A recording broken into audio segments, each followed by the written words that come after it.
In a monologue earlier this week, I addressed the Ayatollahs, I addressed the supreme leader, I addressed the people of Iran directly, and I'll say the same thing again tonight.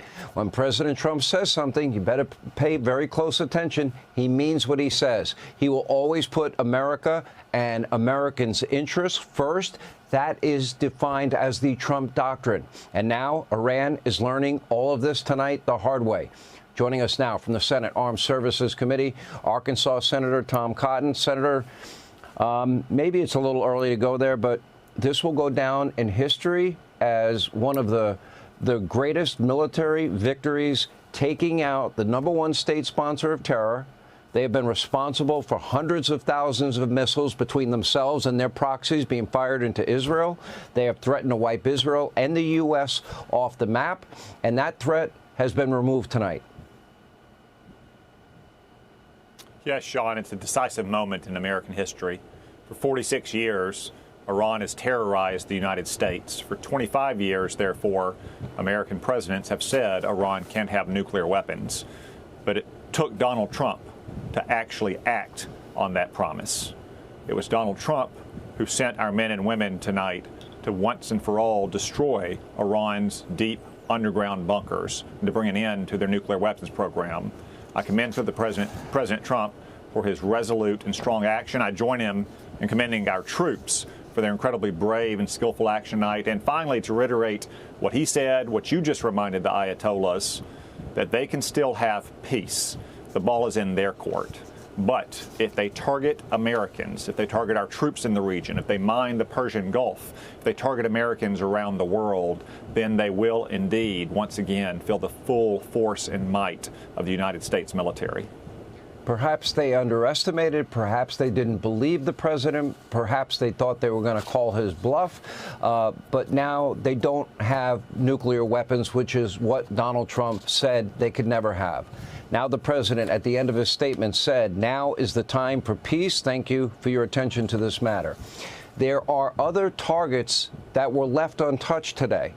There are refineries. That is the heart and soul of the Iranian economy. I happen to know that most of them are centrally located in one area in this little island off Iran. That would be probably one of the easiest targets our military would ever have to hit. That would be the end of their economy. If you wanted to take out their power grid, it's gas-driven. That also would be a very easy target, especially in light of what the United States military, under the command of President Trump, was able to do tonight. So a lot more damage can be done. What do you think is happening with the few remaining leaders that they have in Iran? Because the Israelis took out, I think, 3 more top generals in the Iranian Revolutionary Guard. Well, Sean, I think you're right about the targets that haven't been struck yet. President Trump and Prime Minister Netanyahu have targeted tonight their nuclear weapons bunkers.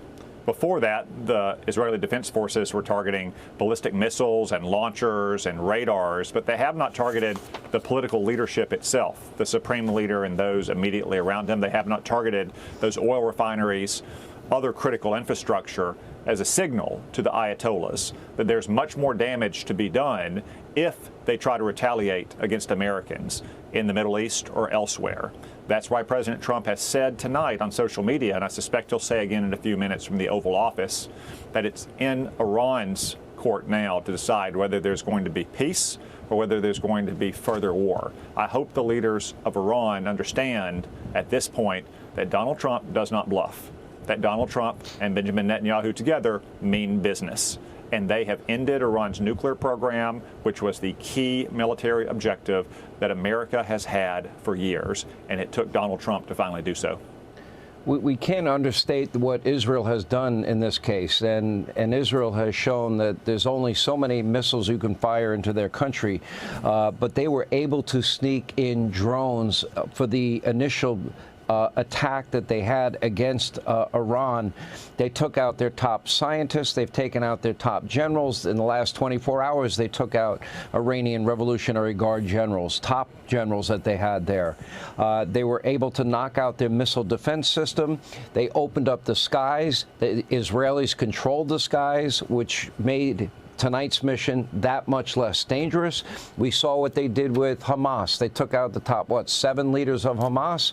They took out Nasrallah, who'd been in power for 35 years out of Lebanon. They took out other top Hezbollah leaders as well. Then we had the pager incident.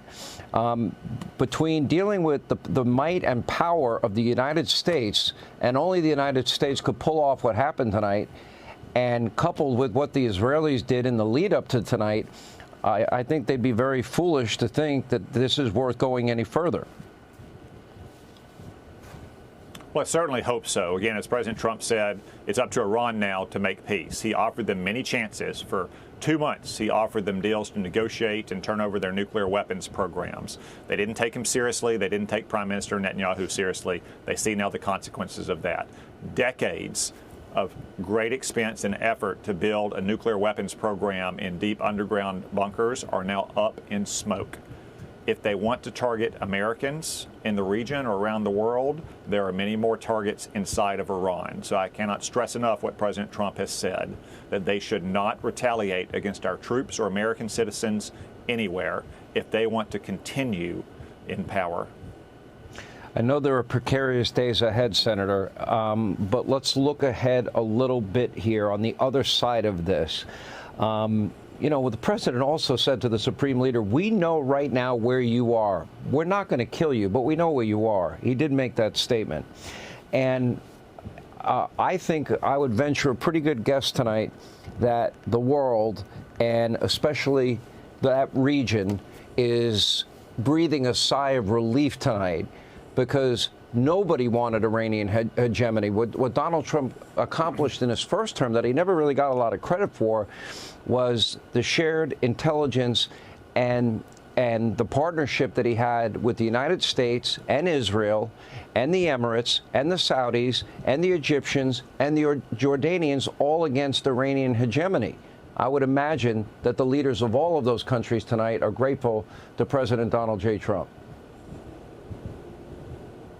Yes, I agree, Sean. There are two things respected above all else in the Middle East: strength and iron will. Donald Trump has demonstrated both tonight. Benjamin Netanyahu has demonstrated over the last few weeks. Our militaries, both the United States and the Israeli Defense Forces, have demonstrated their capabilities are second to none. So it's time for Iran's leaders to make a decision. Do they want to bring this to a close by suing for peace and accepting the terms that we will provide? Or do they want to take their lives into their own hands by targeting Americans in the region or around the world? Again, as you said, President Trump posted that we know where the Supreme Leader is. Israel, over the last year and a half, has killed the leaders of Hamas 3 times and Hezbollah, supposedly buried in underground bunkers or tunnels.